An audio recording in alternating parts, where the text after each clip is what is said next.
Foot washing was as common in the days of Jesus in the Roman Empire as brushing your teeth. Usually they did it themselves, but if you were a household of means, you had a servant or a slave that would wash the feet. But even in the times of Jesus, Jewish slaves didn't have to wash people's feet because it was considered to be so unclean and so demeaning, so Gentile slaves were generally the ones that were washing feet.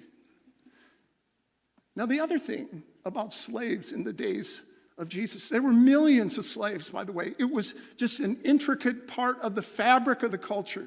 And so the Romans, not wanting the slaves ever to kind of rise to power and to rebel, they would use crucifixes, and they would crucify in very public places any slave that tried to intimidate, tried to rebel, tried to organize, tried to do anything that was dishonest. They would take those slaves and they would publicly crucify them.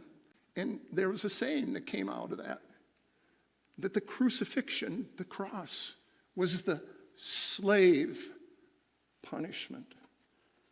And it enforced this social hierarchy between the dominant culture and the slave culture. And so when Jesus gets up, he gets up to wash his disciples' feet. The correlation is inescapable. Jesus was going to face this dehumanizing death of a slave. On his knees, as he's washing, he enacts what's going to happen on the cross, the foreshadowing of the cross.